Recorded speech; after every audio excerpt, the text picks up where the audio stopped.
Abbotsford Convent is a testament to what happens when community comes together. I always talk about her from a national perspective. She is a great Australian icon. The buildings, the grounds, it's just the beauty of the place. From the point of view of the City of Melbourne, this is such an extraordinary asset. What has been achieved with the first 20 years is really immeasurable. It's always been about two very fundamental things. One is community ownership and community engagement, involvement for the wider community, and then to be a place for creativity, for people to engage collaboratively in creative endeavours across a wide range of fields. Those two things have been very special. To think that 20 years ago, this place was on the brink of being sold off to private developers for commercial development and has now become what it is today is just an incredible story. I was the president of the Abbotsford Convent Coalition. We had 8 years from when we first got together till when the keys were handed over. And whoever you spoke to, they'd say, no, you can't, it's impossible. Nobody's ever done it, you can't do it. But there was something about our group and we were super determined and we never gave up. And we met every week for 8 years.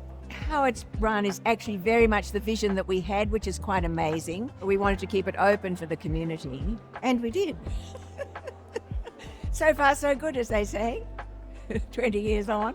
Right from the very start, it was always about community. If I ever need a hand or I ever need help or I never need connection, all I need to do is step out my front door and there's a whole plethora of like-minded creatives who will either help me if I'm down or share the joys and the celebrations with me. So the convent just goes hand in hand with community.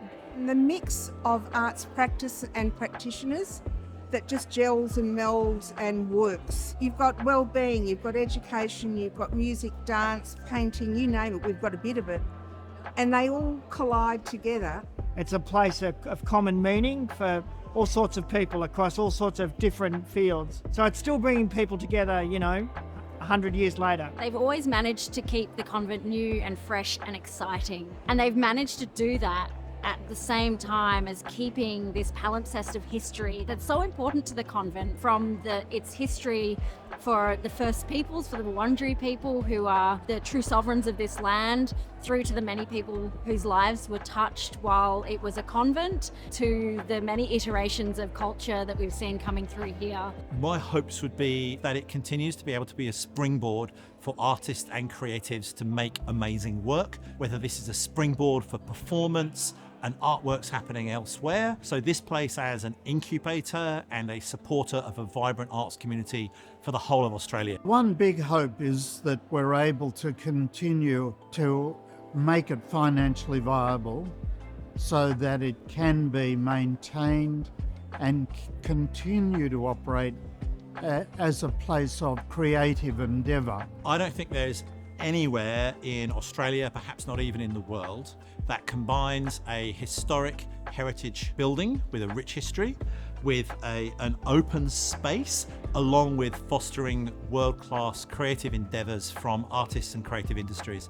It's quite incredible to feel that all of that happens on one site and that the interplay between all of them is what makes this place so special.